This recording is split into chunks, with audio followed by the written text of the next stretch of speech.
बेटा veg payment system हमने सारे कवर कर लिए 8 के 8 मेथड। ठीक है जी, यहाँ पर अभी बेटा हम और नेक्स्ट टॉपिक के ऊपर चल रहे हैं। कॉन्सेप्ट का नाम है बेटा labour turnover rate. Labour turnover rate. तो लेबर टर्नओवर का मतलब क्या है बेटा? लेबर टर्नओवर का मतलब है change in labour force. Change in labour force यानी कि जो वर्क फोर्स है उसमें कितना चेंज आया। आपके पास स्टार्टिंग में ईयर के बिगिनिंग में 1000 वर्कर थे। साल के दौरान कुछ वर्कर छोड़ के चले गए, हो सकता है कुछ नए वर्कर आपने अपॉइंट भी करे हो, अंत में आपके पास 1200 वर्कर है। तो बिगिनिंग में 1000 वर्कर थे, लास्ट में 1200 वर्कर है, और इसके अंदर जो भी चेंज आया है उसकी परसेंटेज है लेबर टर्नओवर रेट। तो लेबर टर्नओवर का मतलब क्या हुआ? लिखना शुरू करो बेटा इसके बारे में। लेबर टर्नओवर रेट हेडिंग बनाओ और पॉइंट लिखेंगे बेटा इसमें हम।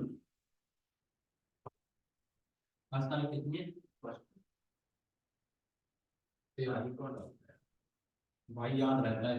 हाँ जी, labour turnover rate means change in labour force. Change in labour force. change in labor force due to change in labor force due to separation of existing workers, separation of existing workers and replacement, separation of existing workers and replacement in place of those leavings, replacements in place of those leavings। ठीक है जी, हाँ living, leave worker छोड़ के चले गए ना, उनके बारे में बात है।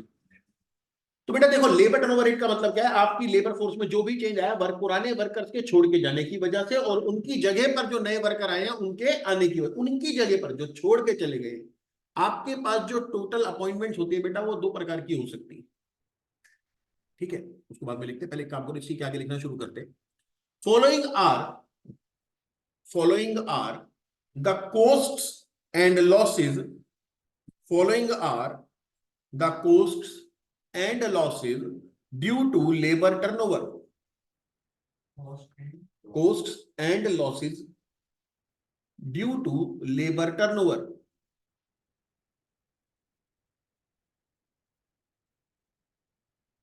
अब वो कौन कौन से खर्चे होते हैं बेटा? देखो जब पुराना वर्कर आपकी ऑर्गेनाइजेशन से अलग होगा, छोड़ के चला जाएगा, तो बेटा उसको भी आपने कुछ ना कुछ बेनिफिट दे करके भेजना है कि भैया ये पकड़ो अपना रिट्रेंचमेंट कंपनसेशन, रिटायरमेंट के पैसे लेके जाओ।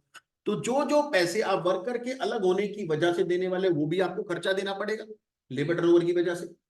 फिर उसकी जगह पर जब नया वर्कर अपॉइंट होगा तो बेटा उसकी अपॉइंटमेंट के लिए भी खर्चे करने पड़ेंगे। वर्कर ऐसा नहीं कि एक चला गया दूसरा गेट पे खड़ा रेडी, तो उसको क्या करना पड़ेगा? अपॉइंटमेंट के लिए, सिलेक्शन के लिए, इंटरव्यू के लिए आपको पोस्ट इनकर करनी पड़ेगी। जब वर्कर अपॉइंट होकर के आ भी जाएगा तो भी वो वर्कर एक्सपर्ट नहीं है, अभी एक्सपर्ट नहीं है, उसको एक्सपर्ट बनाने के लिए ट्रेनिंग देनी पड़ेगी, ट्रेनिंग की कॉस्ट लगेगी। ठीक है, और सबसे बड़ा नुकसान कौन सा होता है बेटा? जब एक वर्कर चला गया और दूसरा वर्कर आया, उन दोनों के बीच में जो टाइम वेस्ट हुआ। आज एक वर्कर छोड़ के चला गया, नया वर्कर एक हफ्ते बाद अपॉइंट हुआ, ट्रेनिंग के बाद आया काम पे, या 10 दिन लग गए, 15 दिन लग गए। तो जो नया वर्कर जब आ रहा है, बीच में जो आपका प्रोडक्टिव टाइम लॉस हो गया, जिसपे आप काम कर सकते थे, प्रोडक्शन करते, कुछ ना कुछ बेचते, कुछ ना कुछ कमाते, लेकिन अब आप ना तो प्रोडक्शन में कर पाए, ना बेच पाए, ना कमा पाए। तो ये भी तो लेबर टर्नओवर की वजह से लॉस हुआ है। तो इसको हम क्या बोल सकते हैं? बेनिफिट फॉरगोन, प्रॉफिट लॉस, जो आप कमा सकते थे वो लॉस्ट हो गया। ठीक है, तो क्या लिखेंगे? पॉइंट वाइज लिखेंगे बेटा, 4 आइटम। अभी आपने लाइन में क्या लिखा था? Following are the cost and losses due to labour turnover. तो वो कौन कौन से लिखो? फर्स्ट पॉइंट में benefits payable to the separated workers, benefits payable to the separated workers.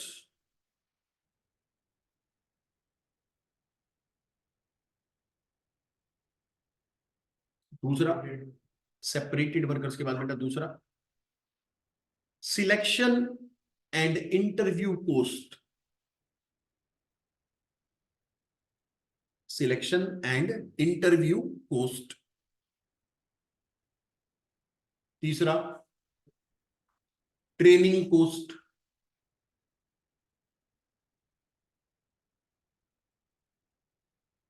और लास्ट में हम लिखेंगे बेटा contribution lost due to contribution lost due to lost productive hours। contribution lost due to lost productive hours। तो जितने समय में काम हो सकता था प्रोडक्टिव टाइम में उसमें काम नहीं हो पाया, तो आप जो कमा सकते थे बेटा आप उसको प्रॉफिट बोल सकते हो, कंट्रीब्यूशन भी बोल सकते हो। तो contribution lost due to lost productive hours. तो ये सारे नुकसान हो जाएंगे हमारे, ठीक है। और हम क्या चाहते हैं, नुकसान कम से कम हो।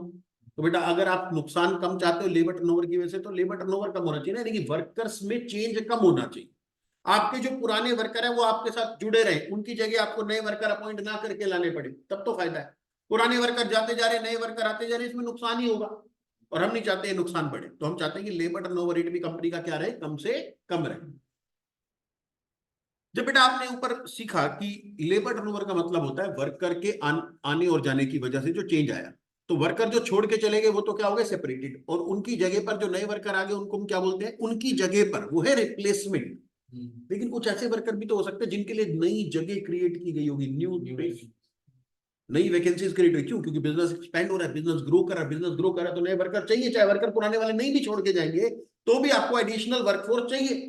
ये जो एडिशनल वर्कफोर्स है ये तो आपके लिए बेनिफिट है ना, क्योंकि आपका बिजनेस ग्रो कर रहा है, ये तो पॉजिटिव साइन है। जबकि हम बात करें नेगेटिव साइन के बारे में, पुराने वर्कर छोड़ छोड़ के जा रहे हैं, उनकी जगह अपॉइंट करके आना पड़ता है, लेबर टर्नओवर नेगेटिव साइन। तो जब लेबर टर्नओवर की कैलकुलेशन होती है तो सिर्फ रिप्लेसमेंट वाले वर्कर्स को यूज करते हैं, न्यू ज्वाइनिंग्स को नहीं करते। जिनके लिए आपने नई वैकेंसी क्रिएट की थी उनको यूज नहीं करते। तो आपके पास जो टोटल अपॉइंटमेंट्स होती हैं,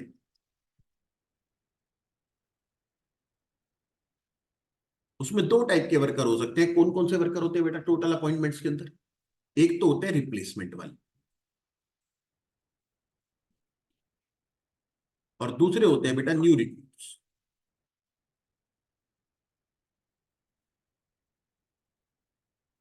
ठीक है जी।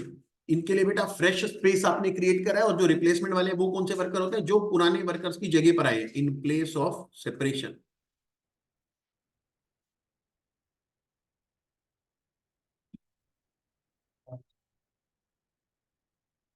In place of separation. और न्यू रिक्रूटमेंट के लिए बेटा ये क्या है, एक्सपेंशन।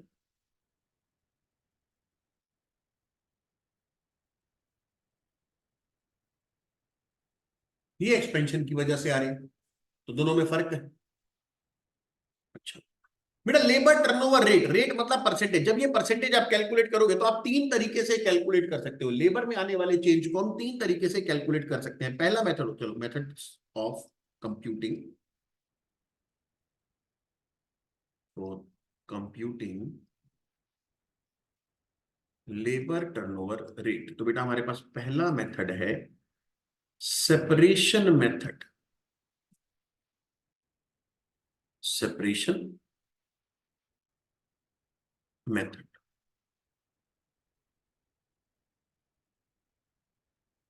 कितने प्रतिशत वर्कर आपकी ऑर्गेनाइजेशन से अलग हो गए हैं? सिर्फ सेपरेटेड वर्कर कंसीडर करने हैं, रिप्लेस्ड वाले नहीं। सिर्फ कौन से वर्कर? सेपरेटेड। तो सेपरेशन मेथड में सिर्फ कौन से वर्कर की परसेंटेज ढूंढनी है? सेपरेटेड वर्कर, जो अलग हो गए, किसी भी वजह से अलग हुए हो, कारण का कोई मतलब नहीं है। चाहे मैंने निकाल दिया, चाहे खुद छोड़ के, चाहे रिटायरमेंट किए जा गई, किसी भी वजह से मेरी ऑर्गेनाइजेशन से अलग हो गए हैं। तो labour turnover rate is equal to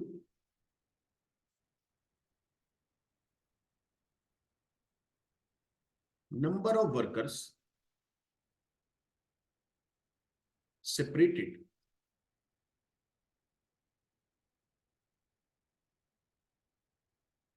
on average number of workers। number of workers separated upon average number of workers।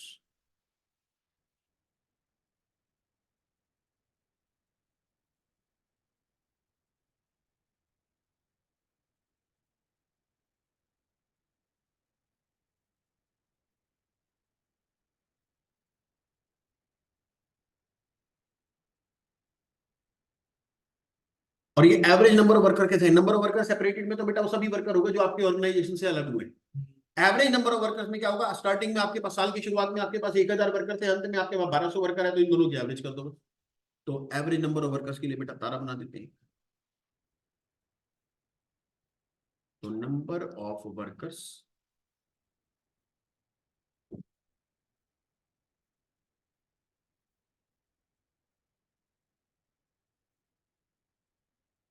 Eight beginning plus number of workers at and.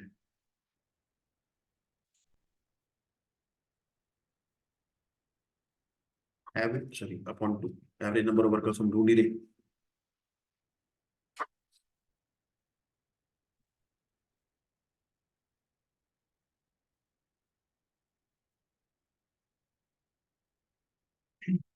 तो ये कौन सा मेथड होगा बेटा, सेपरेशन में कितने प्रतिशत वर्कर आपकी ऑर्गेनाइजेशन से अलग हो गए। दूसरा मेथड होता है बेटा हमारे पास रिप्लेसमेंट मेथड।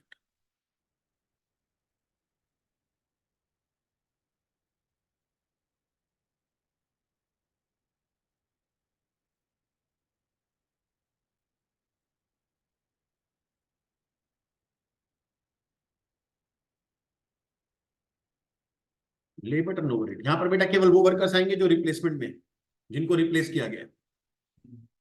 ठीक है, आपके 100 वर्कर छोड़ के चले गए, उनकी जगह 120 आए, तो 120 की बात हो रही है। 100 छोड़ के चले गए, उनकी जगह 80 आए, कम भी आ सकते हैं ज्यादा भी आ सकते हैं।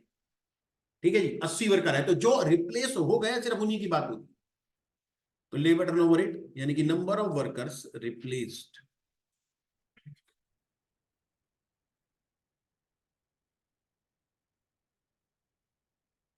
अपॉन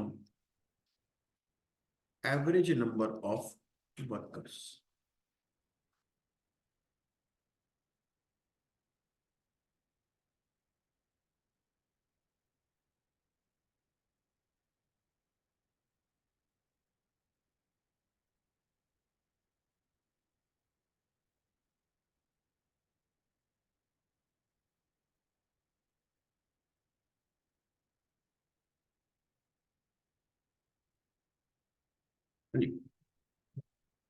हाँ बिल्कुल बिल्कुल, एवरेज नंबर ऑफ वर्कर वैसे आएंगे जैसे ऊपर, लेकिन यहां पर सिर्फ वो वर्कर्स यूज होंगे फॉर्मूले के अंदर, नंबर ऑफ वर्कर्स रिप्लेस्ड। ऊपर से सिर्फ कौन से, सेपरेटेड। तीसरा फॉर्मूला बेटा हमारे पास है फ्लक्स मेथड।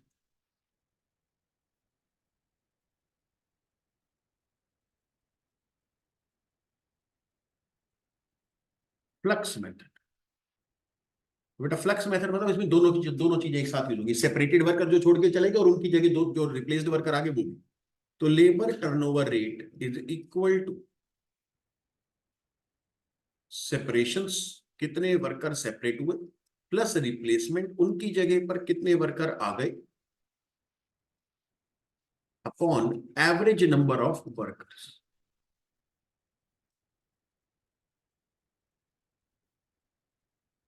बेटा मान लो आपके जो एवरेज नंबर ऑफ वर्कर्स हैं वो 1000 है, और आपके 50 वर्कर छोड़ के चले गए। तो अगर 1000 वर्कर एवरेज हैं और 50 वर्कर छोड़ के चले गए, तो इसका मतलब सेपरेशन के हिसाब से 5% का रेट बनेगा। और अगर 30 वर्कर उसमें से आपने रिप्लेस भी कर लिए, तो 1000 के ऊपर ये 3% वर्कर बेटा आपके रिप्लेसमेंट का रेट बनेगा।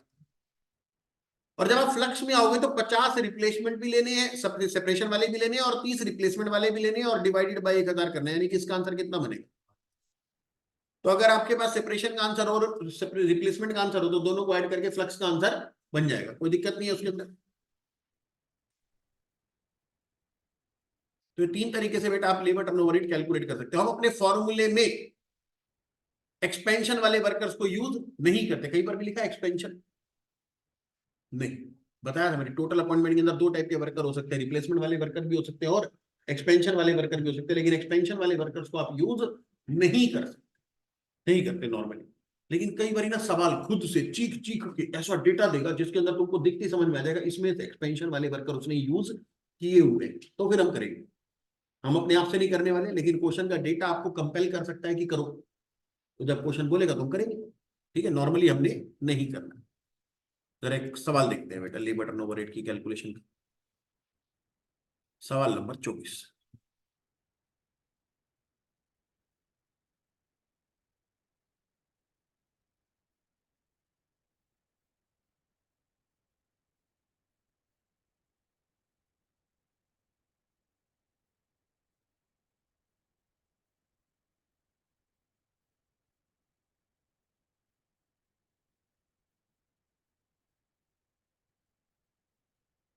हाँ जी बेटा, सवाल में जानकारी है। During October 2021 the following information is obtained from the personnel department of a manufacturing company. Personnel मतलब HR department, human resource department. और बेटा ये अक्टूबर का डेटा है, एक महीने का। इस एक महीने का डेटा से क्या इफेक्ट पड़ता है बेटा? देखो, कई बार तो सवाल आपको एक महीने का, एक क्वार्टर का डेटा देगा और आपको बोलेगा लेबर टर्नओवर रेट निकाल, तो आपने ऊपर वाली फॉर्मूले अप्लाई कर देने। लेकिन जब उसने एक महीने का डेटा दिया तो वो बाद में आपको बोल सकता है कि मुझे एनुअलाइज्ड रेट बताओ। कौन से रेट बताओ? एनुअलाइज्ड। लेकिन आपके पास जो डेटा है वो तो मंथ का है, तो जो लेबर टर्नओवर रेट आएगा वो तो मंथ का आएगा इस वाले सवाल में। और वो बोलता है एनुअलाइज्ड निकालो, तो फिर अगर ये एक महीने का है तो 12 महीने का कितना होगा? आपको फिर 12 से मल्टीप्लाई करना पड़ेगा। अगर वो एक क्वार्टर का डेटा है और आपने लेबर टर्नओवर रेट क्वार्टर का कैलकुलेट किया और आपको 12 महीने का ढूंढना है, तो फिर आपको 4 से मल्टीप्लाई करना पड़ेगा। 3 महीने का इतना, हाँ उसी में से कन्वर्ट करना पड़ेगा लेकिन आपको, ठीक है। लेकिन क्वेश्चन उसके लिए क्या बोलेगा? Annualised labour turnover. चलो, labour force at the beginning of the month. तो बिगिनिंग में आपके पास 1900 वर्कर थे और एंड में आपके पास 2100 वर्कर है, एवरेज 2000 की आ जाएगी। During the month 25 peoples were left, खुद छोड़ के चले गए। 40 बेटा हमने भगा दिए, ठीक है जी। 280 workers were engaged, out of which only 30 were appointed in the vacancy created by the number of workers separated। कहते टोटल 280 वर्कर हमने अपॉइंट करे। कितने वर्कर अपॉइंट करे? 280, जिसमें से केवल 30 वो वर्कर थे जो रिप्लेसमेंट वाले थे, in place of those livings. और बाकी के जो वर्कर थे rest on account of expansion. In workers की बात हो रही है जो ड्यू टू एक्सपेंशन है ना, ये न्यू रिक्रूटमेंट। 280 में से 30 पुराने वालों की जगह है, बाकी 250 जो है वो एक्सपेंशन वाले। Calculate the labour turnover rate by different methods. तो बेटा हमने 3 मेथड ही अप्लाई कर देने यहाँ पर। पहला मेथड कौन सा? Labour turnover rate separation method. Formula होता है बेटा number of worker separated. Separated worker है बेटा 65 upon average number of workers. Average number of worker हमारे पास कितने हो गए? 2000। 3.2। दूसरा होता है बेटा हमारे पास labour turnover rate replacement method. बेटा घर पे जब सवाल करोगे तो फॉर्मूला लिख लिख के करोगे, जो आपने ऊपर लिखा है formula. Replacement method, number of worker replaced, replaced है केवल 30। टोटल अपॉइंटमेंट तो 280 है, लेकिन उसमें से रिप्लेसमेंट सिर्फ कितने की है? 30 upon average number of workers.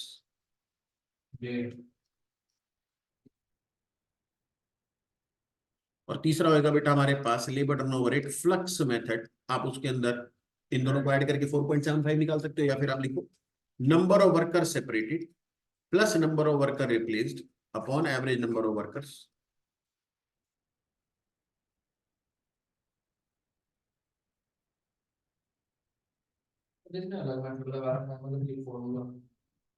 कौन सा एडिशन?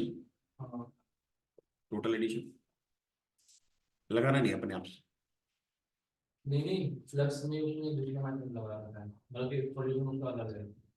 वो तब लगाना, मैं बताऊंगा अभी कब लगाना है। हमेशा नहीं लगाना, इस वाले सवाल में नहीं लगाऊंगा। इसमें यही लगे। जरा एक चीज देखो सामने,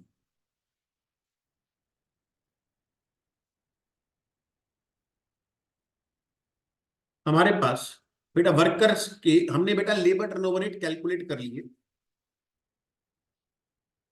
labour turnover rate separation method का, labour turnover rate replacement method का, labour turnover rate flux method का हमें दे रखा है। सेपरेशन है बेटा 8%, रिप्लेसमेंट है 6%, फ्लक्स का आंसर कितना होना चाहिए? 14%। Good,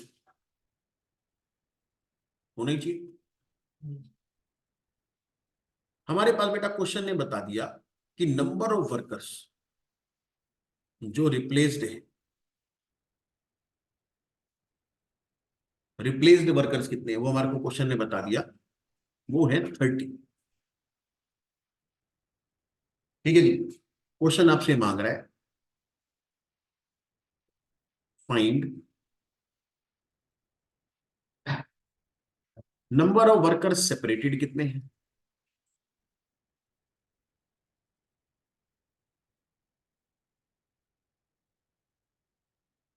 average number of workers कितने हैं।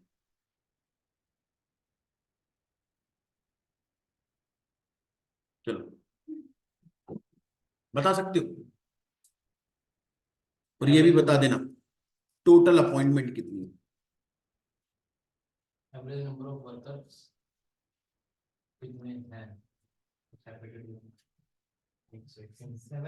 एवरेज नंबर ऑफ वर्कर्स बताने हैं, कितने वर्कर सेपरेट हुए वो बताने हैं, और टोटल अपॉइंटमेंट बतानी है। एवरेज नंबर ऑफ वर्कर तो बेटा नंबर्स में होंगे ना, परसेंटेज में थोड़ी। सर एक सेकंड, बता सकते हो बड़े आराम से। हाँ जी सर बता सकते हैं।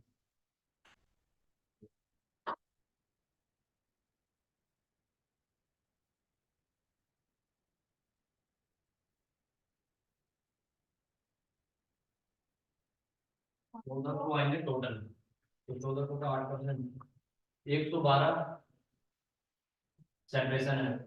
1400 वर्कर टोटल आएंगे। हाँ, मतलब एस और आर मिला के। पक्की बात है, पहले चेक कर लेते हैं ना एक बार, देखो कितना आसान काम है, पता नहीं क्या क्या कर रहे हो।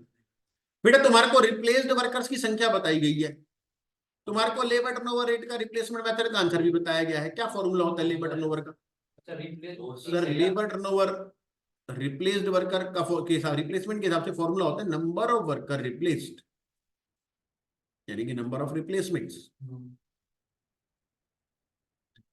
Upon average number of workers multiply by 100। अब आपको आंसर पता है कि 6 है, आपको ये भी पता है कि नंबर ऑफ वर्कर रिप्लेसमेंट कितनी है 30। आपको एक चीज नहीं पता बस,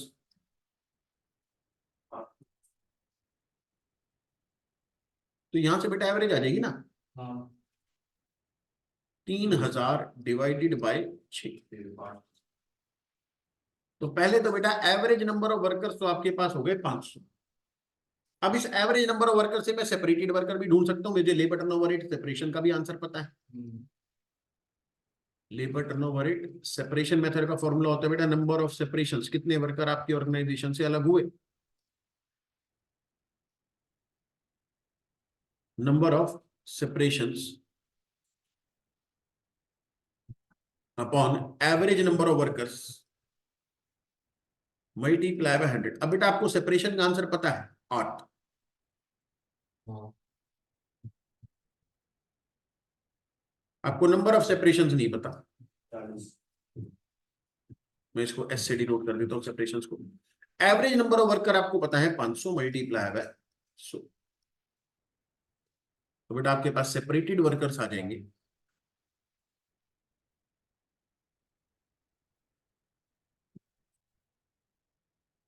कोई दिक्कत तो नहीं। एवरेज नंबर ऑफ वर्कर्स कितने और सेपरेटेड नंबर ऑफ वर्कर्स कितने, 40। फिर क्वेश्चन आपसे पूछ रहा है मुझे ये बताओ टोटल अपॉइंटमेंट कितने। बेटा जरा ध्यान से देखो, टोटल अपॉइंटमेंट के अंदर मैंने आपको बताया था 2 लोग होते हैं,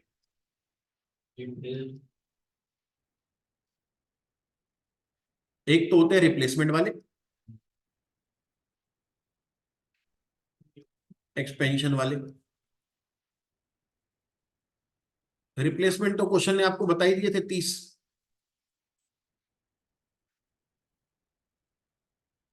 बताए थे ना, रिप्लेसमेंट 30। एक्सपेंशन वाले बेटा आप बता सकते हो इस डेटा से या नहीं, नहीं बता सकते बेटा। एक्सपेंशन वाले वर्कर आप किसी भी इक्वेशन में से बैलेंसिंग फिगर तभी निकाल सकते हो जब आपने पहले उसको यूज किया हो। हमने बेटा ना सेपरेशन मेथड में यूज करे होंगे ना रिप्लेसमेंट मेथड में यूज करे होंगे। फ्लक्स में भी सिर्फ सेपरेशन और रिप्लेसमेंट मिलाकर के 14% बन रहा है, 8 और 6 मिलाकर के 14%। आप एक्सपेंशन वाले वर्कर इस केस में नहीं बता सकते, तो मान के चलेंगे जी एक्सपेंशन वाले वर्कर यहाँ पे है ही जीरो।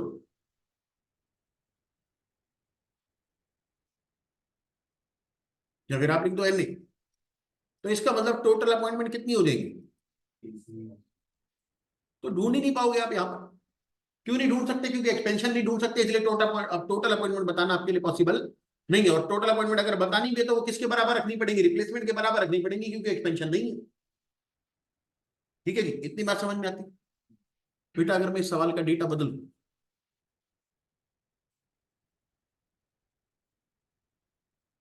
हमने लेबर टर्नओवर रेट कैलकुलेट किया, सेपरेशन मेथड से लेबर टर्नओवर रेट बेटा हमने कैलकुलेट कर दिया, रिप्लेसमेंट मेथड से हमने लेबर टर्नओवर रेट कैलकुलेट कर दिया, फ्लक्स मेथड से 5%, 3%। बेटा 5 और 3 मिला के कितने परसेंट बनेगा? फ्लक्स का आंसर कितना होना चाहिए? ये पेपर का सवाल है, दोनों। ऊपर वाला 2012 का सवाल है, ये जो मगर बारो ये 2017 और 1997, 20 साल बाद फिर आया, 1997 और 2017 पेपर का क्वेश्चन। अब लेबर टर्नओवर रेट बेटा 5% दे रखा है सेपरेशन मेथड का, रिप्लेसमेंट मेथड का दे रखा है 3%, और फ्लक्स का आंसर दे रखा है 10%। जो 2017 में आया था वो था 10%, 5% और 20%। 10 और 5 मिला के वैसे तो 15 बनना चाहिए, लेकिन 20% टोटल था। तो जब मैं यहाँ पर फ्लक्स मेथड में 10% लिख रहा हूं, तो इसका मतलब आपने यहाँ पर फ्लक्स के अंदर सेपरेशन के तो 5% वर्कर होंगे, 3% रिप्लेसमेंट के भी होंगे, लेकिन आपने कुछ और वर्कर भी तो यूज करे हुए यहाँ पर एडिशनल, तभी तो 10 आ रहा है, नहीं तो 10 कैसे आएगा? अगर सिर्फ सेपरेशन और रिप्लेसमेंट होते तो दोनों मिला के 8 बनता, लेकिन फ्लक्स का आंसर कितना है? 10। यानी फ्लक्स की कैलकुलेशन के दौरान कुछ और वर्कर भी यूज किए गए हैं। ये वो वर्कर है जो आप यूज नहीं करते नॉर्मली। ये कौन से वाले वर्कर है? एक्सपेंशन।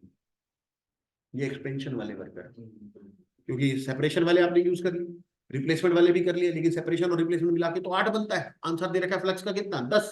इस वाले सवाल के डेटा से मुझे पता चलता है कि इसने अपने फ्लक्स मेथड की कैलकुलेशन के अंदर एक्सपेंशन वाले वर्कर भी इस्तेमाल किए हैं। अब ये अगर मुझसे पूछे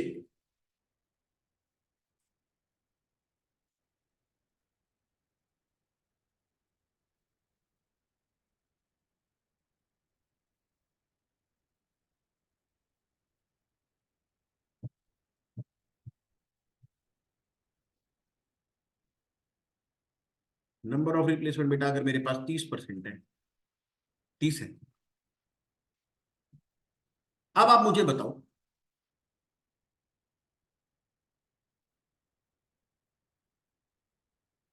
एवरेज नंबर ऑफ वर्कर्स कितने हैं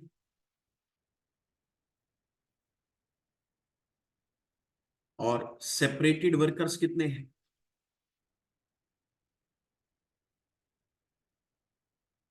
और टोटल अपॉइंटमेंट कितनी है?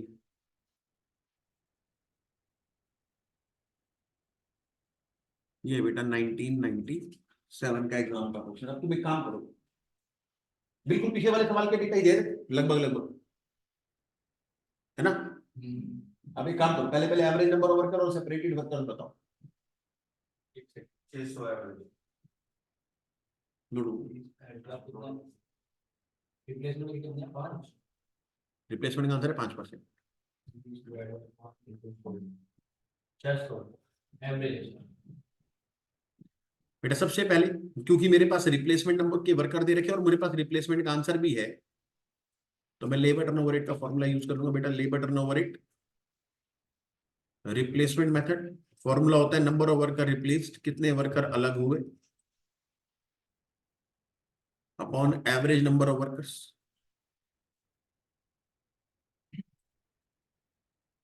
सेपरेटेड।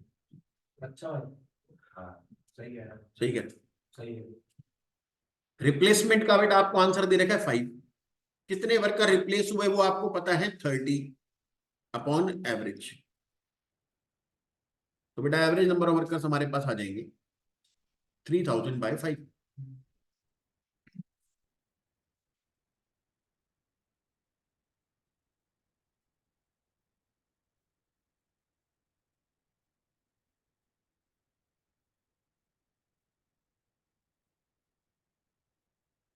सेकंड वर्ड में क्वेश्चन बोला जी मुझे सेपरेटेड वर्कर्स बता दो, तो बेटा उसके लिए मैं labour turnover rate separation method का यूज करूंगा। तो number of workers separated upon average number of workers multiply by 100। अब सेपरेटेड कितने वर्कर है वो तो मुझे नहीं पता, लेकिन सेपरेशन का आंसर मुझे पता है 3 है। Average number of workers 600 12 replacement वो एक्सपेंशन वाले 12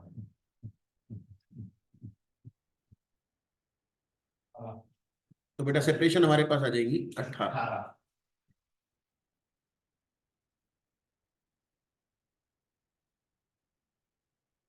फिर क्वेश्चन ने आपसे पूछा जी मुझे टोटल अपॉइंटमेंट बताओ। अब जरा ध्यान से देखो बेटा, वैसे तो हम लेबर टर्नओवर रेट का जो फ्लक्स वाला फॉर्मूला होता है उसमें हम लिखते हैं नंबर ऑफ वर्कर सेपरेटेड,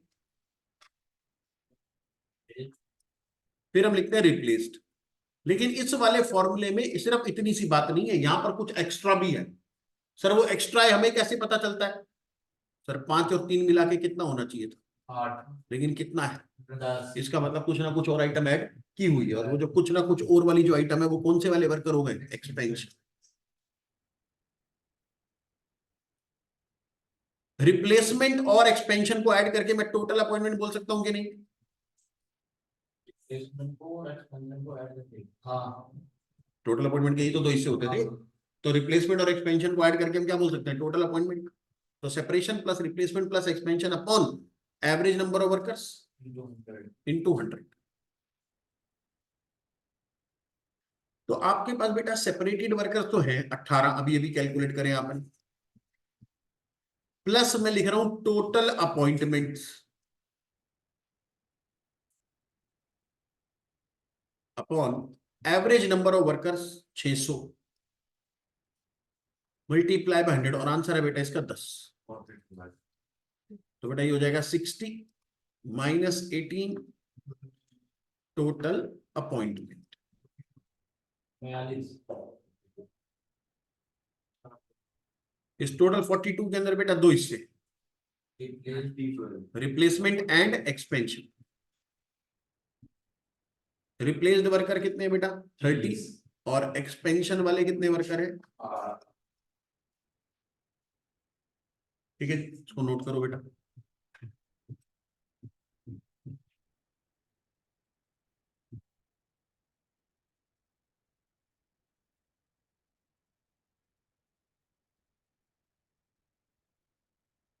ये इंपॉर्टेंट है बेटा पेपर के लिए। बुक में ऐसा सवाल नहीं है, बट ये पेपर में आता है।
चलिए बेटा आगे।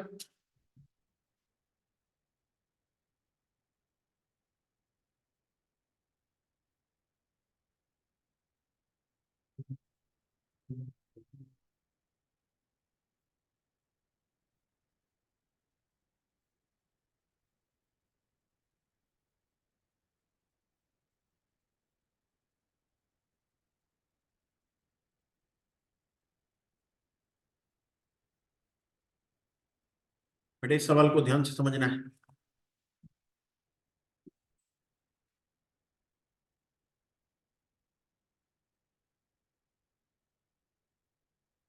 The management of XYZ Limited is worried about the increasing labor turnover in the factory. And before analyzing the cause and taking remedial steps, they want to have an idea of profit foregone as a result of labor turnover. तो बेटा हमारी company labour turnover की वजह से बड़ी परेशान है और वो एनालाइज करना चाहते हैं कि क्या क्या खर्चे हमारे हो रहे हैं। ठीक है जी, तो नुकसान ढूंढना है, प्रॉफिट फोरगोन, जितना वो कमा सकते थे लेकिन नहीं कमा पाए लेबर टर्नओवर की वजह से। हाँ जी, of the profit foregone as a result of labour turnover during last year. पिछले साल का आपका जो भी लेबर टर्नओवर की वजह से नुकसान है वो सारा आपने ढूंढना है। पिछले साल की सेल थी बेटा हमारे पास 83,03,300 की, जिसपे पीवी रेशो, प्रॉफिट की जो रेशो थी वो 20% थी। बेटा वैसे तो फिलहाल समझने के लिए हम इसको प्रॉफिट की रेशो बोल रहे हैं, वैसे जो प्रॉफिट वॉल्यूम रेशो होती है वो कंट्रीब्यूशन की रेशो होती है। चलो डिस्कस। हाँ बेटा देखो, सेल्स में से अगर आप टोटल कॉस्ट माइनस करते हो तो तब तो प्रॉफिट आता है, लेकिन अगर आप सेल्स में से फिक्स्ड कॉस्ट छोड़ के सिर्फ वेरिएबल कॉस्ट माइनस करते हो तो कंट्रीब्यूशन आता है। और ये इंपॉर्टेंट क्यों है कंट्रीब्यूशन, प्रॉफिट से ज्यादा इंपॉर्टेंट? क्योंकि फिक्स्ड कॉस्ट तो बदलती है। अगर मैंने एक यूनिट ये 20 रुपए की बनाई और मैं 40 रुपए की बेच सकता हूं, तो ये एक यूनिट जैसे ही मैं बेचूंगा तो मेरे को 20 रुपए एक्स्ट्रा मिलेंगे। क्या उससे मेरा रेंट बढ़ जाएगा? क्या सैलरी एक्स्ट्रा देनी पड़ जाएगी? ये जो 20 रुपए कॉन्ट्रीब्यूशन के मिले ना सिर्फ वेरिएबल कॉस्ट कवर करके, यही एज इट इज किस में जाके जुड़ जाएगा? प्रॉफिट में। तो जो आप अगर ये पेन बेच के 20 रुपए एक्स्ट्रा कॉन्ट्रीब्यूशन कमाते हो, वही एज इट इज किस में जाके जुड़ना है? प्रॉफिट में जुड़ने वाला है। तो जो कॉन्ट्रीब्यूशन लॉस्ट है उसी को आप क्या मान सकते हो? Profit lost. जैसे एक पेन अगर मैंने नहीं बेचा होता तो 20 रुपए का कॉन्ट्रीब्यूशन कम मिलता, क्या उससे रेंट कम हो जाता? तो नुकसान तो सीधा 20 रुपए का ही हो गया ना, प्रॉफिट सीधा मेरा 20 रुपए से कम हो जाएगा। तो sales minus total cost profit होता है, sales minus variable cost contribution होता है। लेकिन मैं एक बात बता रहा हूं, क्या मैं ऐसा बोल रहा हूं कि प्रॉफिट और कंट्रीब्यूशन दोनों बराबर होते हैं? नहीं। मैं लेकिन एक बात बोल रहा हूं कि अगर आपने प्रॉफिट में कुछ चेंज देखना है तो उतना ही चेंज पहले किस में होना पड़ेगा? ये दोनों बराबर आएंगे।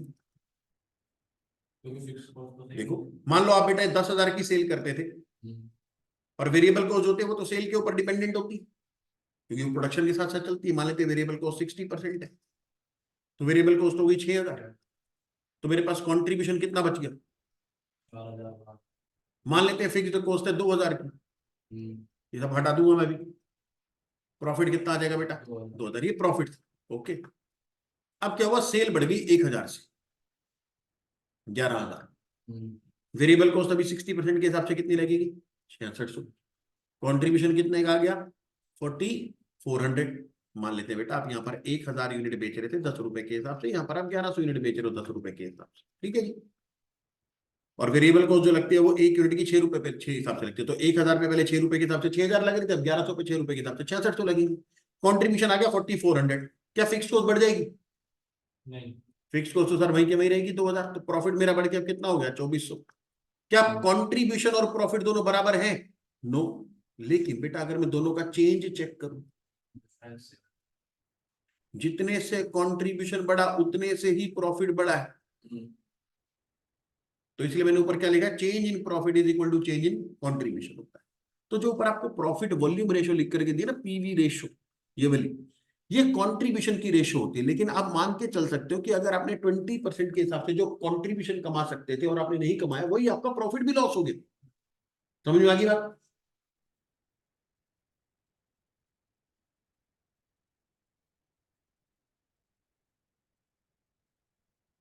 तो प्रॉफिट वॉल्यूम रेशो मतलब सेल्स के ऊपर आप 20% कंट्रीब्यूशन कमा सकते थे जो आपने पिछले साल की सेल पे कमाया भी होगा 83,300 पे हमने 20% के हिसाब से कॉन्ट्रीब्यूशन कमाया है। The total number of actual hours worked by this department by the direct labor force was 4.45 lakhs. टोटल काम कितने घंटे हुआ? 4,45,000 घंटे. As a result of delays by the personnel department in filling the vacancies due to labor turnover, 1 lakh potentially productive hours were lost. कितने घंटे काम हुआ है? 4,45,000. कितने घंटे काम हो सकता था लेकिन नहीं हो पाया? क्या ये 1 लाख इस 4,45,000 में जुड़े हुए हैं या उससे अलग है? उससे अलग है, क्योंकि 4,45 तो हुए हैं जिसमें एक्चुअल में काम हुआ है। 4,45,000 में एक्चुअल में काम हुआ है और 1 लाख वो घंटे थे जिनमें काम हो सकता था लेकिन लेबर टर्नओवर की वजह से नहीं हुआ। तो बेटा अगर मुझे पता चल जाए कि मैं 1 घंटे में 5 रुपए कमा सकता हूं, 1 घंटे में कितने रुपए कमा सकते हैं?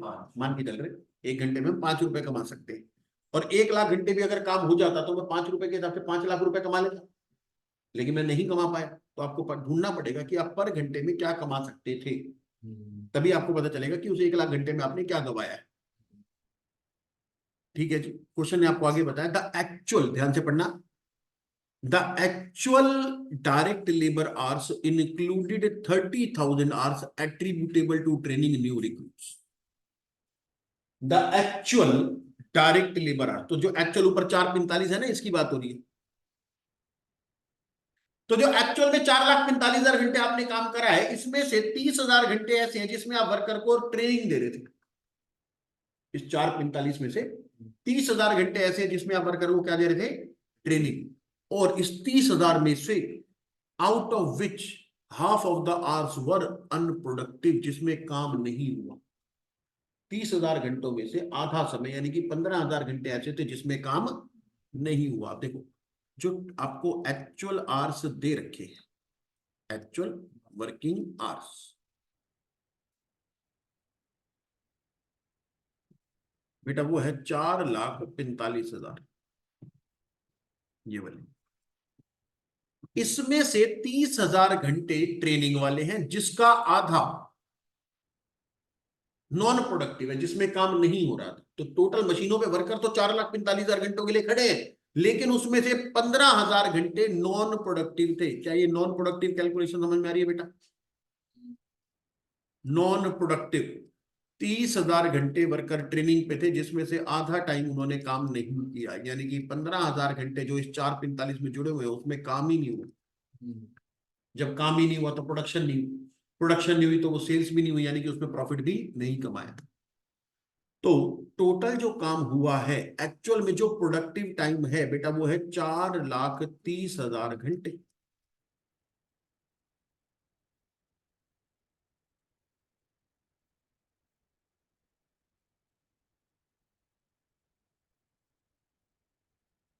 चार लाख 30,000 घंटे, इतनी बात समझ में आ गई। अब पिछले साल इसका मतलब आपने इफेक्टिवली 4,30,000 घंटे काम किया था, और उस 4,30,000 घंटे में आपने कितना कंट्रीब्यूशन कमाया था? सर हमने सेल की थी 83,03,300 की।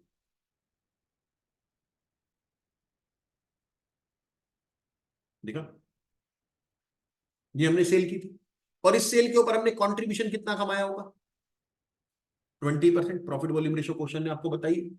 सर 83,03,300 के ऊपर 20% के हिसाब से हमने कितना कंट्रीब्यूशन कमाया होगा? जरा कैलकुलेटर चलाओ बेटा।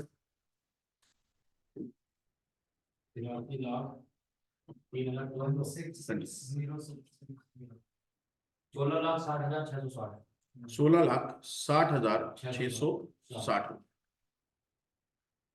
तो पिछले साल आपने 16,60,660 रुपए का कंट्रीब्यूशन कमाया, और इसको कमाने के लिए आपने इफेक्टिवली 4,30,000 घंटे काम किया। क्या मैं ठीक कह रहा हूं? इतनी बात समझ में आती कि नहीं आती? सर पिछले साल 4,45 टोटल काम हुआ था जिसमें से 15,000 नॉन प्रोडक्टिव थे, इफेक्टिव जो काम हुआ था वो 4,30,000 घंटे हुआ है। और 4,30,000 घंटे काम करके हमने तेरी 80,03,300 की सेल कर दी, जिसपे हमने कॉन्ट्रीब्यूशन कमाया 16,60,660 का। अगर 1 लाख घंटे जो वेस्ट हुए वो वेस्ट ना होते तो उस 1 लाख घंटे में भी कुछ कमा सकते थे। क्या कमा सकते थे, जरा वो ढूंढते हैं।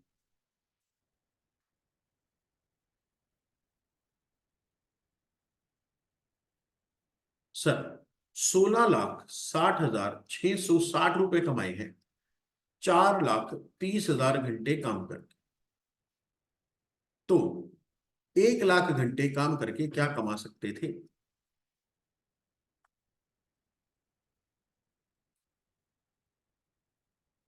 4,30,000 घंटे। हाँ, 16,60,660 रुपए कमाए हैं 4,30,000 घंटे में, तो 1 लाख घंटे में क्या कमा सकते थे। 3,86,200। ये वो अमाउंट है जो आप उस 1 लाख घंटे में कमा सकते थे, जो लेबर टर्नओवर की वजह से वेस्ट हो गया और आप नहीं कमा पाए, ये भी नुकसान है। इसके अलावा हमने बेटा कुछ खर्चे अपनी जेब से निकाल के दिए। एक तो ये नुकसान हो गया, जो कमा सकते थे वो भी नहीं कमाया, और अपनी जेब से निकाल के क्या दिया। The cost incurred consequent to labour turnover revealed on analysis is the following. Settlement cost due to leaving, जो वर्कर छोड़ के चले गए उनको 43,820 रुपए दी। जो नए वर्कर आए उनकी अपॉइंटमेंट के लिए 26,740 रुपए लगाए। सिलेक्शन के लिए 12,750 और ट्रेनिंग के लिए 30,490। तो ये चारों खर्चे प्लस प्लस प्लस करके कितने खर्चे हो जाएंगे सिलेक्शन एंड ट्रेनिंग वगैरह पे। 1,13,000। तो बेटा 1,13,000 की एक्सपेंसिस हो गए जो आपने इनकर करे। कॉन्ट्रीब्यूशन लॉस हो गया एक, तो जो आपकी आप कमा सकते थे आपने नहीं कमाया। इसके अलावा जो आपने कॉस्ट इनकर करी,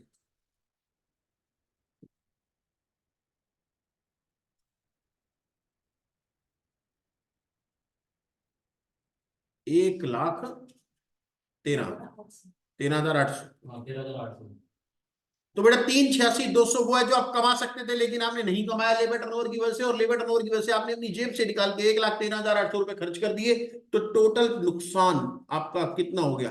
5 लाख।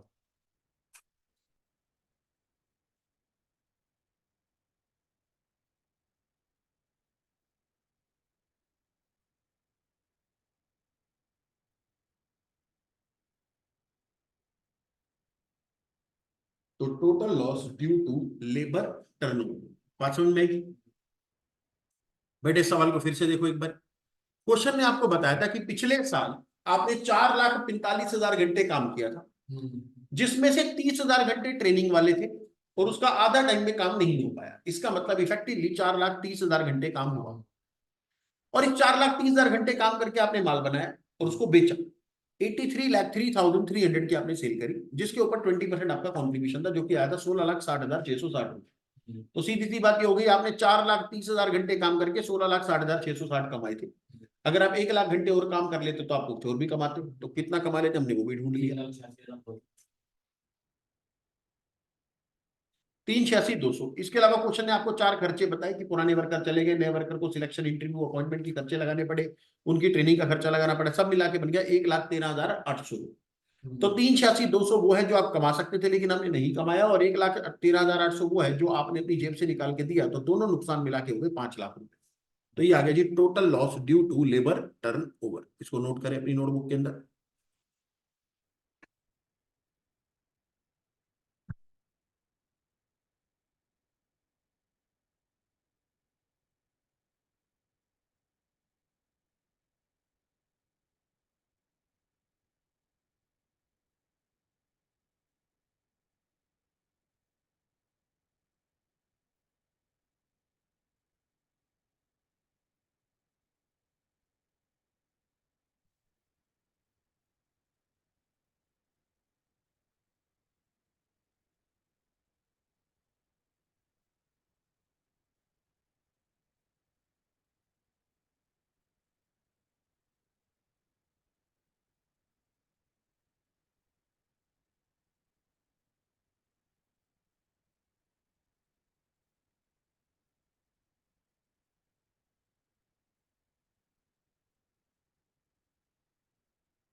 Okay.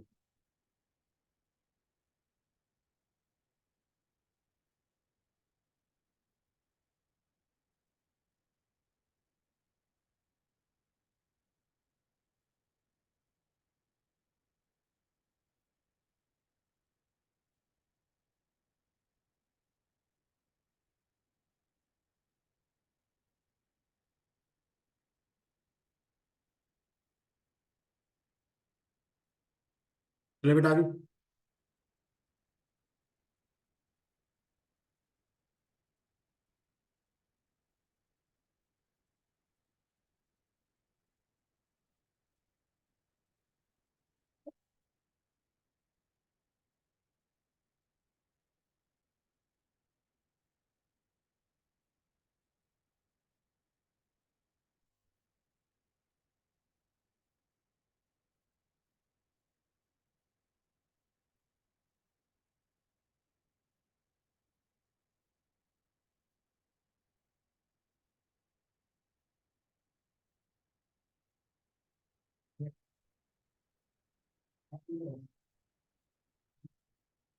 बेटा क्वेश्चन नंबर 34 देखेंगे।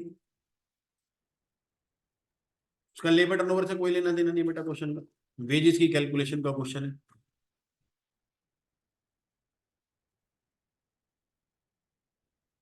थर्टी फोर करने से पहले चलो कॉन्सेप्ट करते हैं। 34 करने से पहले कॉन्सेप्ट सीखना पड़ेगा।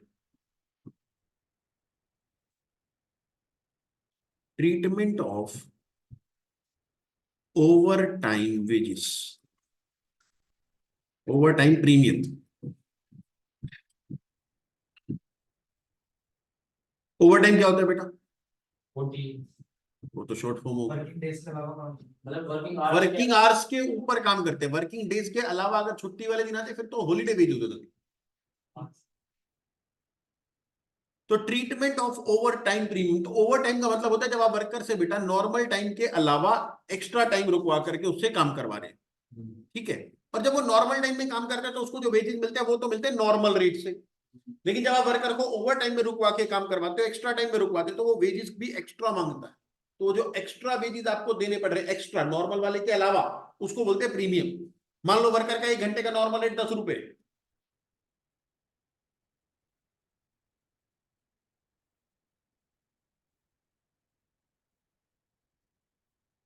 लेकिन वर्कर का जो ओवर टाइम का रेट है वो है 15 रुपए। इस 15 में से बेटा जो 10 रुपए वो तो नॉर्मल वाला ही पार्ट है। अब मान लो वर्कर का नॉर्मल टाइम है 9 से 5 काम करने का, आपने उसको शाम को 5 से 7 और रोक लिया। अब जब वो 2 घंटे काम कर रहा है 5 से 7 के बीच में, अब वो 2 घंटे एक्स्ट्रा काम कर रहा है ना, आप उसको 15 रुपए की वेतन दोगे। यही वाला अगर 5 से 7 वाला काम वो कल सुबह 9 बजे आके करे तो भी 10 रुपए तो लेगा कि नहीं लेगा? तो इस 15 में भी 2 घंटे काम करने का जो टाइम है वो रेट है, वो नॉर्मल है 10 रुपए तो है ही। टोटल 15 दे रहे हो ना, 10 रुपए तो उसमें से भी क्या है, नॉर्मल है। ऊपर के 5 रुपए की बात हो रही है बस, वो क्या है, प्रीमियम, ओवर टाइम प्रीमियम। इसका ट्रीटमेंट सीख रहे हैं हम, इसका नहीं। ये तो आज शाम को 5 से 7 दे दो, कल सुबह 9 से 11 बजे के बीच में दे दो, तब भी 10 रुपए, वो तो हमेशा डायरेक्ट वेजेस का ही पार्ट रहेंगे, हमेशा नॉर्मल वेजेस का पार्ट रहेंगे। हम सिर्फ ओवर टाइम प्रीमियम के बारे में बात करें। जो 5 रुपए आप एक्स्ट्रा दे रहे हो ये क्या है? ठीक है जी, इसका ट्रीटमेंट सीख रहे हैं। अब ये जो 5 रुपए एक्स्ट्रा है इसका ट्रीटमेंट बेटा डिपेंड करता है कि ओवर टाइम लग क्यों रहा है, उसका क्या कारण है, ओवर टाइम लगने का कारण क्या है। तो हमको उसके कारण के हिसाब से उसका ट्रीटमेंट देखना है। तो हम यहाँ पर 2 कॉलम बनाएंगे बेटा, एक होगा रीजंस फॉर ओवर टाइम और यहां पर होगा बेटा ट्रीटमेंट ऑफ प्रीमियम।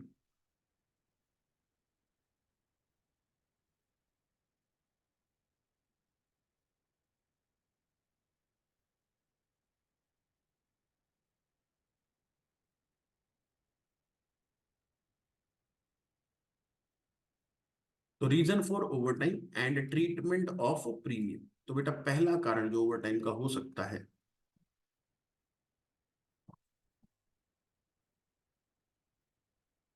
वो हो सकता है कस्टमर की रिक्वायरमेंट। कस्टमर ने बोला कि मुझे तो जल्दी से जल्दी मेरा काम कंप्लीट करके दो, ठीक है जी, माल जल्दी से जल्दी कंप्लीट करके दो। तो हो सकता है कस्टमर्स रिक्वायरमेंट।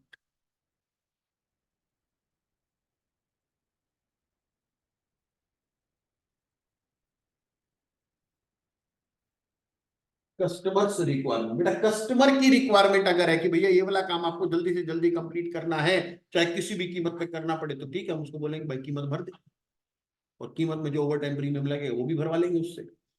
और हमने सीखा था बेटा डायरेक्ट वेजेस, डायरेक्ट खर्चे वो होते हैं जब आप किसी प्रोडक्ट के ऊपर उसको एग्जैक्टली चार्ज कर सकते हो, आप बता सकते हो कि एक यूनिट के ऊपर एग्जैक्टली कितना माल लग रहा है, कितना खर्चा लग रहा है, वो डायरेक्ट होता है। तो यहाँ पर तो सामने कस्टमर खड़े ही है जिसके लिए मैं काम कर रहा हूँ। मान लो मैं किसी के लिए टेबल बनाता हूँ, तो एक टेबल जब उसने मुझे बोला भाई साहब आपको जल्दी जल्दी काम कंप्लीट करके देना है, मुझे नहीं पता किसी भी कीमत पे काम करके, तो मैं ओवर टाइम में काम करवा रहा हूँ, और ये साफ साफ नजर आ रहा है कि मैं किसके लिए काम कर रहा हूँ, है कि नहीं। तो ये खर्चा डायरेक्ट होगा। 5 रुपए को किस में डाल देंगे, डायरेक्ट। 10 रुपए तो डायरेक्ट है ही, मैं सिर्फ ऊपर के 5 रुपए का ट्रीटमेंट बता रहा हूँ, treatment of over time premium. तो ये 5 रुपए भी डायरेक्ट वेजेस का पार्ट बन जाएगा। तुम क्या लिखेंगे, charge to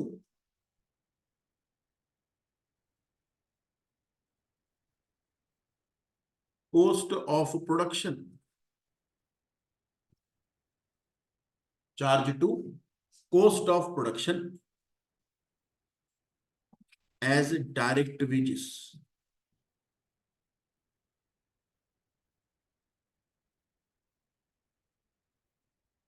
as direct wages. दूसरा,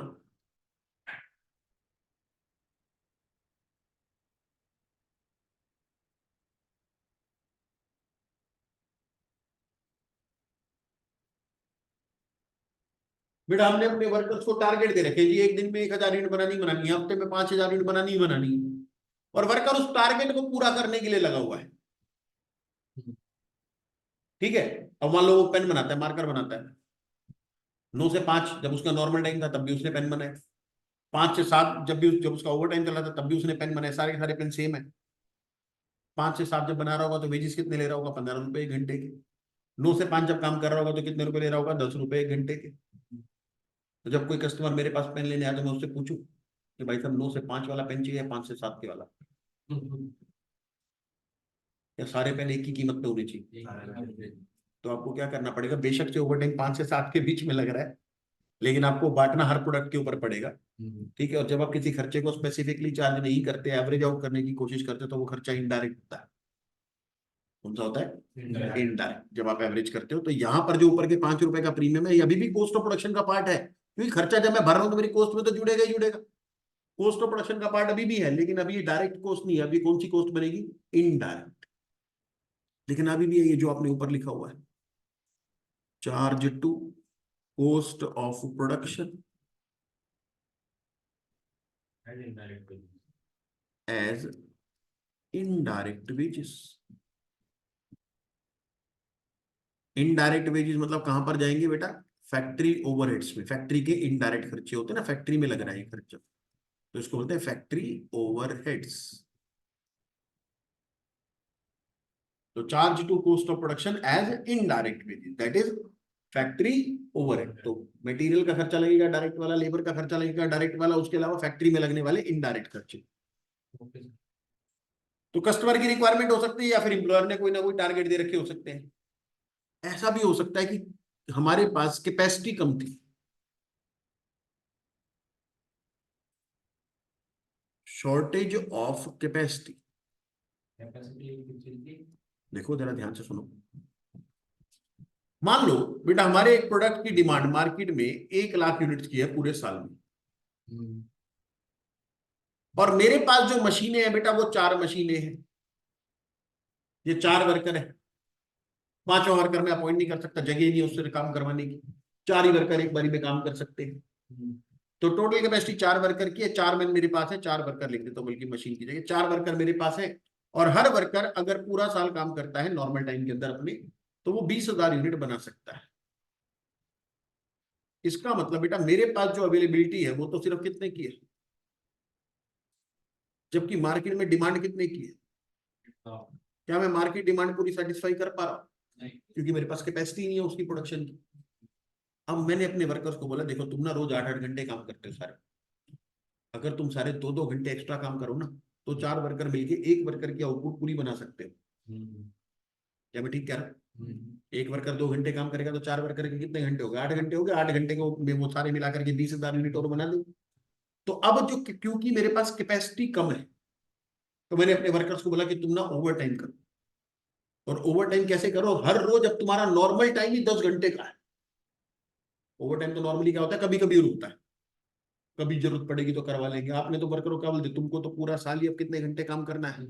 10 घंटे। हाँ, मैं पैसे तुम्हारे को एक्स्ट्रा दूंगा, उसमें कोई शंका नहीं है। 8 घंटे काम करने के मान लो तुम्हारे 10 रुपए के रेट होते थे, और 2 घंटे का ओवर टाइम होता है, तो उसमें तुम्हारे को 15 रुपए मिलते हैं। तो वेजेस कितने हो गए? 800 और, सॉरी 80 और 30, 110। कितने घंटे काम करने के लिए?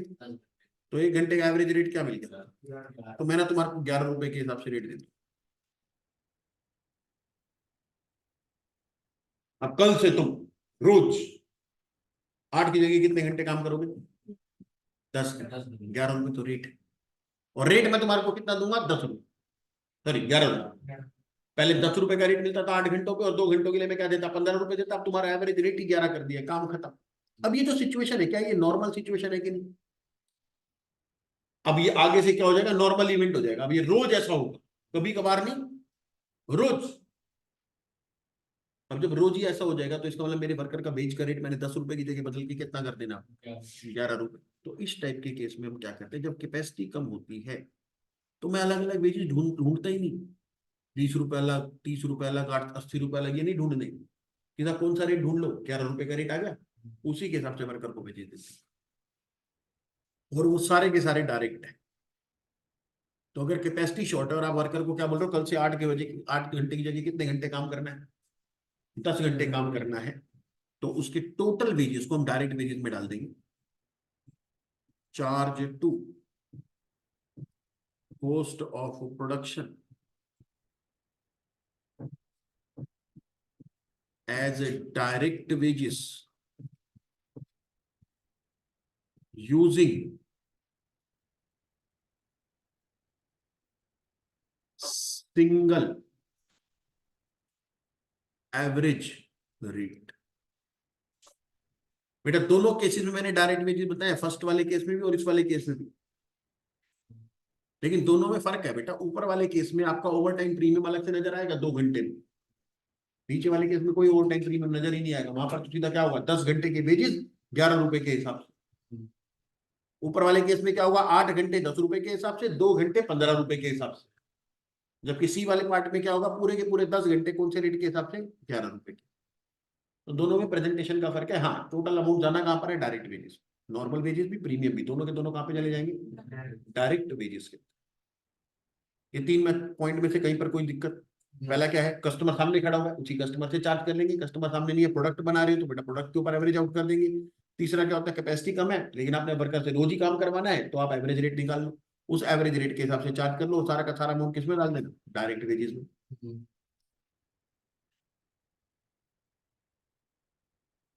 चलो जी आगे देखें, चौथा पॉइंट।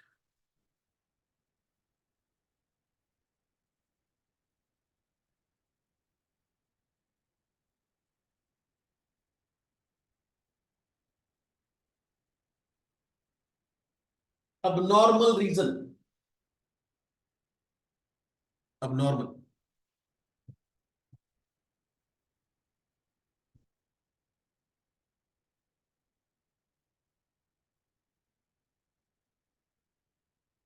बेटा पूरी कॉस्ट अकाउंटिंग में अब नॉर्मल आइटम का एक ही ट्रीटमेंट होता है, जो तुम 11वीं 12वीं कक्षा में करते थे। जैसे लॉस बाय फायर होता था, क्या करते थे सर? 11वीं क्लास में लॉस बाय फायर होता था ना, loss by fire, loss by theft, क्या एंट्री करते थे? अब नॉर्मल लॉस होता था, करेक्ट करते क्या थे उसका?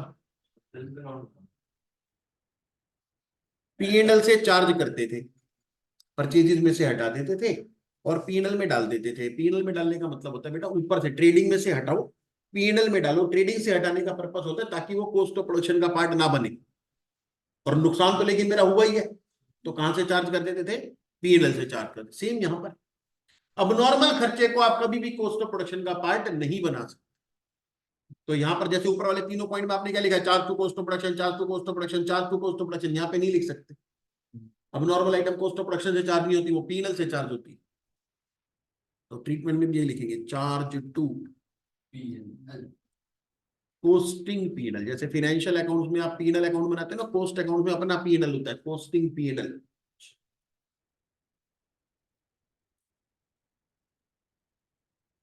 Charge to posting PNL account. ठीक है, तो बेटा चार तरीके के कारण हो सकते हैं और उनका ट्रीटमेंट आपको करना पड़ सकता है।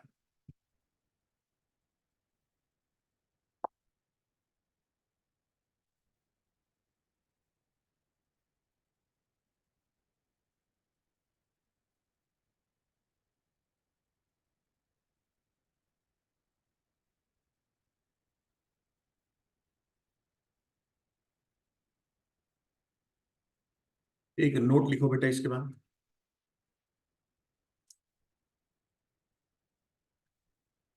बेटा कई बार सवाल आपको ना ओवर टाइम का रेट नहीं बताएगा, ठीक है, लेकिन ये लिख देगा कि आप ओवर टाइम फैक्ट्रीज एक्ट के हिसाब से दे सकते हो। ठीक है, तो वो जरा वो लैंग्वेज बता देता हूँ कि फैक्ट्रीज एक्ट में ओवर टाइम मिलता कैसे है। फैक्ट्रीज एक्ट में बेटा ओवर टाइम नॉर्मल रेट का डबल मिलता है। नॉर्मल रेट का डबल। हाँ, डबल द नॉर्मल रेट, और नॉर्मल रेट के अंदर उसमें डीए भी इंक्लूड कर लेते हैं वो, डेनस अलाउंस। तो लिख लो इसको एक बारी में। As per factories act, as per factories act, overtime is paid, as per Factories Act, overtime is paid for at double the normal rate. As per Factories Act, the overtime is paid for at double the normal rate plus, sorry, at double the normal rate plus DA, dearness allowance. तो अगर DA question में दे रखा हो तो उसका भी double ही कर देना, ठीक है ना, अपने आप ही वो नॉर्मल रेट का डबल हो जाएगा plus DA. However, the first hour of overtime, however, the first hour of overtime, however, the first hour of overtime shall be paid at single rate only.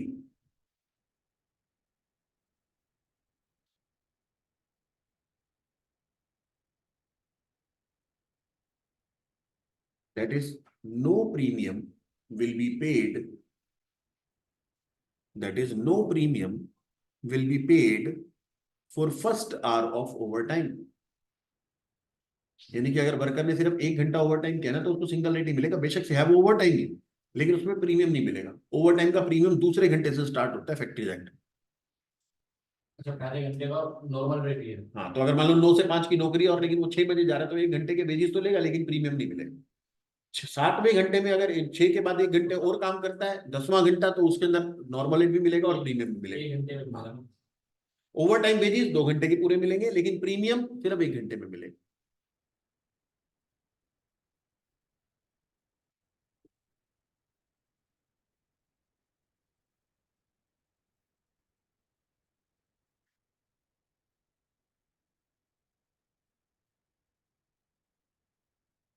इसको नोट कर लिया बेटा, ये reasons और treatment note कर लिए, ठीक है।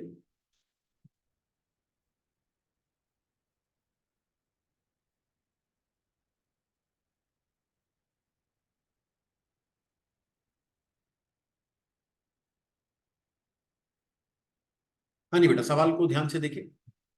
The following particulars for the week of September 2022। पढ़ लो यार। हाँ जी, तो बेटा आपको एक हफ्ते का डेटा दे रखा है, एक्स और वाई के 2 वर्कर है हमारे। जॉब कंप्लीटेड, बेटा एक्स ने 3600 यूनिट बनाई है, वाई ने 4200 यूनिट बना दी है। Out of the above output rejected and unsaleable. तो बेटा 3600 में से 540 यूनिट एक्स ने खराब बनाई है और वाई ने 4200 में से 420 यूनिट खराब बनाई है।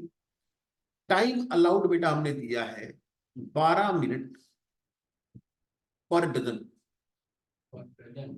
हाँ, हर 12 यूनिट के लिए 12 मिनट।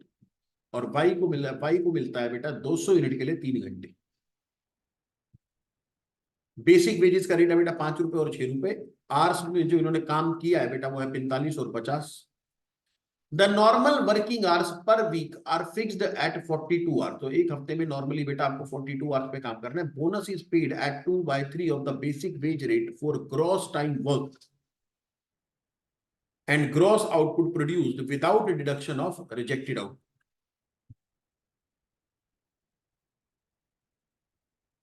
तो बेटा बेशक से रिजेक्शन भी हुई है, वर्कर को वेजेस अपनी टोटल ग्रॉस आउटपुट के ऊपर ही मिलेंगे, बोनस भी उसी के हिसाब से मिलेगा।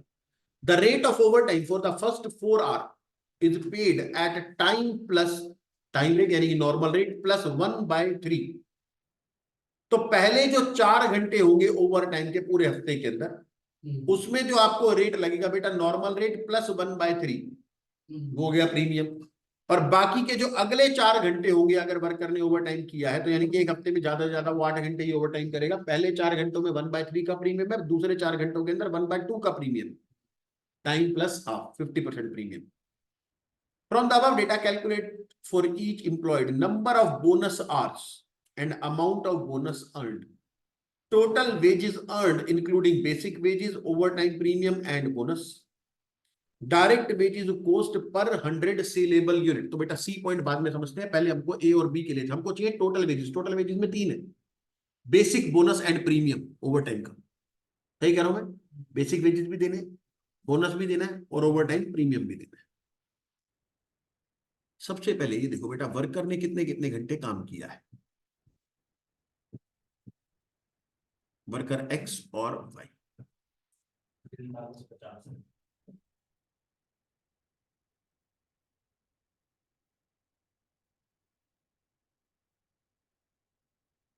ठीक है, इसमें से नॉर्मल टाइम कितना है और ओवर टाइम कितना है? सर नॉर्मल टाइम ये रहा,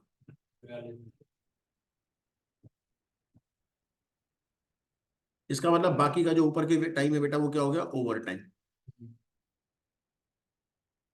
तो ओवर टाइम हो गया बेटा हमारे पास यहां पर 3 घंटे का और यहां पर हो गया 8 घंटे का। रेट ऑफ वेजेस क्या रहेगा बेटा? रेट ऑफ ओवर टाइम, तो 0 से 4 घंटे और 4 से 8 घंटे। बेटा एक्स का नॉर्मल रेट है 5 रुपए प्लस 5 रुपए का 1/3 ओवर टाइम प्रीमियम है। ठीक है, बल्कि यहां पर एक काम करते हैं, ओवर टाइम की कैलकुलेशन की जगह सिर्फ ओवर टाइम का प्रीमियम प्रीमियम देख लेते हैं, वेजेस हम पूरे अलग से दे देंगे। Rate of over time premium, सिर्फ प्रीमियम प्रीमियम ढूंढ लो, नॉर्मल वेजेस तो आपको पता ही है। हाँ जी, ओवर टाइम प्रीमियम कितना होगा सर? 5 रुपए का 1/3 कितना? 1.6। ओके, बार कर देते हैं। और 4 से 8 घंटे के बीच में बेटा जो प्रीमियम आपने देना है वो है हाफ। तो 5 रुपए नॉर्मल रेट है, उसका हाफ 2.5 रुपए। कोई दिक्कत तो नहीं है इसके अंदर, 5 रुपए तो मिलने ही मिलने। हम तो ऊपर की बात कर रहे हैं, ऊपर जो अमाउंट मिलता है उसको हम क्या बोलते हैं? प्रीमियम। तो ओवर टाइम प्रीमियम हो गया 1.66 रुपए पहले 4 घंटे के लिए और अगले 4 घंटे के लिए होता है 2.5 रुपए। वाई के लिए क्या प्रीमियम होगा सर? उसका नॉर्मल रेट है 6 रुपए का और पहले 4 घंटों के लिए 1/3 2 रुपए और 1/2 3 रुपए। कोई दिक्कत तो नहीं है इसके अंदर, ये सिर्फ प्रीमियम प्रीमियम का रेट लिख दिया। ओके, और जब आप बोनस दोगे तो बेटा बोनस कितने रेट पे देना है आपने?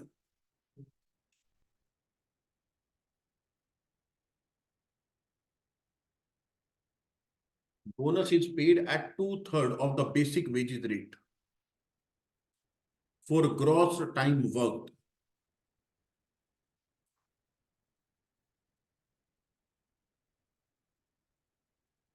एक सेकंड बेटा, बेसिक वेजेस का सीधा 2/3 बोनस, बड़ा सारा बोनस नहीं हो गया?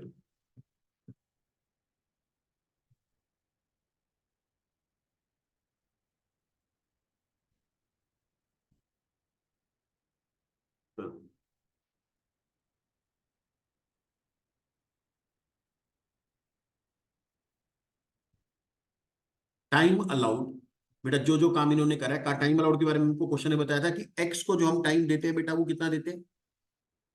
12 यूनिट के लिए 12 मिनट, और इसने कितनी यूनिट बनाई है? 3600। तो टाइम अलाउड कितना होगा? सर 12 मिनट मिलते हैं 12 यूनिट के लिए, और आपने कितनी यूनिट बनाई है? 3600। तो आपको मिलेंगे 3600 मिनट। 3600 मिनट को बेटा अगर आवर्स में कन्वर्ट कर दें हम तो 60 घंटे। तो 60 घंटे। सिमिलरली वाई के लिए जो टाइम अलाउड आएगा बेटा उसको मिलता है 3 घंटे 200 यूनिट के लिए। तो 4200 के लिए कितने? ये सीधा घंटों में ही आ रहा है। 3 घंटे मिलते हैं बेटा 200 यूनिट के लिए। तो 4200 के लिए कितना? 63 घंटे। और टाइम टेकन कितना है बेटा? वो आपने सबसे ऊपर ऊपर लिखा भी हुआ है क्वेश्चन में। 45 घंटे में एक्स ने काम किया और 50 घंटे में वाई ने काम किया है। और टाइम सेव्ड बेटा हमारे पास आ गया 3 घंटे। 15 घंटे भाई। वो तो 3 घंटे तो इस पर इनमें से ओवर टाइम। और टाइम सेव्ड यहां पर कितना आ गया? 18 घंटे, 13 घंटे। चलो जी, अब बेटा हम जरा वेजेस कैलकुलेट करें। Basic, bonus and over time premium.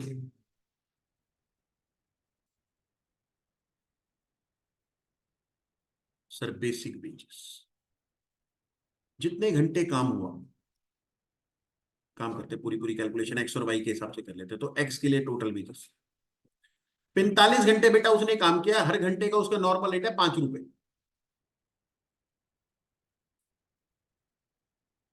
जितने भी घंटे काम करेगा उसका नॉर्मल रेट तो मिलना ही मिलना है। ओवर टाइम का प्रीमियम अलग से मिल जाएगा। ठीक कह रहा हूं ना मैं? तो जितने घंटे काम करा उस पर 5 रुपए तो मिलेंगे मिलेंगे। प्लस 15 घंटे बचाए हैं, इसका 2/3 बोनस देना है।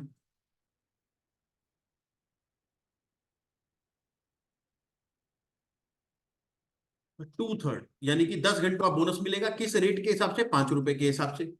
तो ये हो गया बेटा बेसिक, ये हो गया बोनस। अब बात आ गई ओवर टाइम प्रीमियम की। ओवर टाइम का जो पेमेंट है बेटा वो तो इस 45 घंटे के अंदर जुड़े हुए नॉर्मल वेजेस, क्योंकि टोटल 45 घंटों में से बेटा 42 घंटे नॉर्मल थे, 3 घंटे का ओवर टाइम था। मैंने तो पूरे के पूरे 45 घंटे के वेजेस दे दिए ना। तो ओवर टाइम के भी नॉर्मल वेजेस तो दे दिया। अब आपने सिर्फ 3 घंटे का प्रीमियम देना। और प्रीमियम का रेट कितना रहेगा बेटा? 1.66। 0 से 4 घंटे तक जो प्रीमियम का रेट है बेटा वो है 1.66। और इसने 3 घंटे ही तो ओवर टाइम करा है बस। तो 3 घंटों के ऊपर 1.66 के हिसाब से ये कितना हो गया बेटा हमारे पास? 200, 250। ये 2250। 225। ये 50, ये 50। 4.9। टोटल वेजेस आ गए बेटा हमारे पास 290। और अगर यही की यही कैलकुलेशन बेटा हम वाई के लिए करें तो सर उसने काम किया है टोटल 42 आवर्स, नहीं 50 आवर्स। तो 50 घंटे तो काम किया। तो बेसिक वेज दोगे बेटा 50 घंटों के ऊपर उसका 1 घंटे का रेट है 6 रुपए। कुछ पूछना बेटा? कैलकुलेशन तो ठीक है। ये बीच वाले 50 की गारंटी नहीं दे रहा। सही है सर। वो 280 है ना? ये सर हम्म 225 वाला मतलब डालने वाले इसमें बोला है। तू नहीं बोला है? हाँ तू नहीं बोला है, हम में से किसी ने बोला। 200 का बोला था। हाँ कोई नहीं बताया। चलो। हाँ जी बेटा 50 घंटे काम करा 6 रुपए के हिसाब से। इसके अलावा बेटा आपको बोनस मिलेगा। कितने घंटे बचाए हैं वर्कर बी वाई ने? बचाए हैं बेटा टोटल 13 घंटे टाइम सेव। तो 13 घंटों के ऊपर 2/3 के हिसाब से 6 रुपए का रेट, ये हो गया bonus. Plus premium, over time premium बेटा इसको मिलेगा 8 घंटों का। 8 घंटों में से भी दो अलग अलग टाइम है बेटा। पहले 4 घंटे का जो प्रीमियम है उसका रेट है 2 रुपए। पहले 4 घंटे का जो प्रीमियम है उसका रेट है 2 रुपए। अगले 4 घंटों का जो प्रीमियम है उसका रेट है 3 रुपए। तो टोटल प्रीमियम पहले 4 घंटों पे 2 रुपए, अगले 4 घंटों पे 3 रुपए। तो बेसिक, बोनस एंड प्रीमियम 300। ये तो आया 300, ये आएगा 52। ये आएगा 20। ये आएगा 20। 20। 20 8 और 12 20 372। तो ये तो हो गया बेटा एक्स के और वाई के वेजेस, 280 और 372। ये तो बेटा 2 पॉइंट हो गए हमारे पास।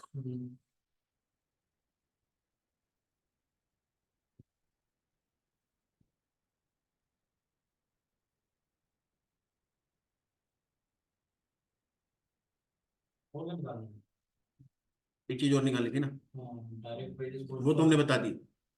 ये बताने थे direct wages cost per 100 saleable units. अब बेटा देखो एक्स और वाई ने कितनी कितनी प्रोडक्शन करी है वो आपको पता है, 3600, और उसमें से 540 हमारे पास क्या होगी, रिजेक्ट। तो नेट कितनी रहेगी, 3060। और वाई में कितनी रहेगी बेटा 4200, उसमें से 420 होगी रिजेक्ट, नेट कितनी रहेगी। 3780। तो जो टोटल वेजेस आप दे रहे हो बेटा वो इतनी क्वांटिटी के लिए दे रहे हो, क्या मैं ठीक कह रहा हूं। सेलेबल क्वांटिटी, बेचने लायक, तो यही नेट क्वांटिटी है। तो आपके पास जो टोटल वेजेस है अगर आप उसको बेटा इस क्वांटिटी से डिवाइड कर दो तो 1 यूनिट के वेजेस आ जाएंगे इफेक्टिव। लेकिन क्वेश्चन ने 1 के नहीं मांगे, क्वेश्चन ने कितने के मांगे। तो पहले इसको क्वांटिटी से डिवाइड करो, 100 से मल्टीप्लाई करोगे तो आएगा आपके पास direct wages 400 saleable units X and Y. बेटा एक्स के जो टोटल वेजेस है वो है 280। कितनी यूनिट्स के लिए थे बेटा वो, 3060। 3060 के लिए। तो 3060 के लिए अगर इतना है तो 100 के लिए कितना है, 9.15।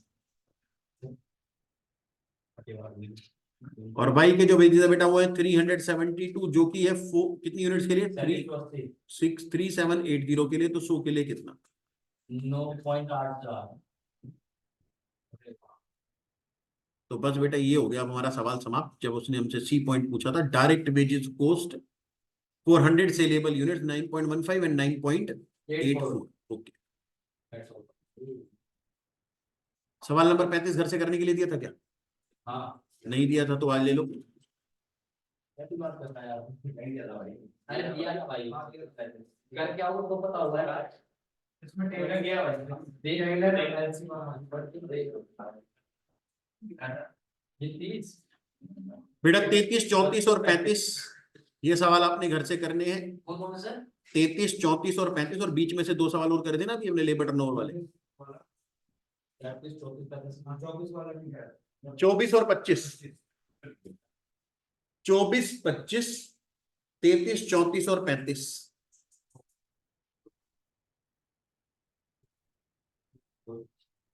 नहीं है तो करेंगे, 25 तो कर लेता हूं मैं।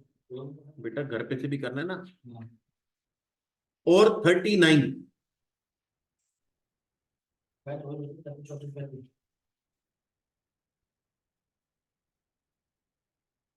बस हाँ बेटा कल इसको खत्म कर देंगे चैप्टर, अगली क्लास में होगा। एक बोलो भाई, 35।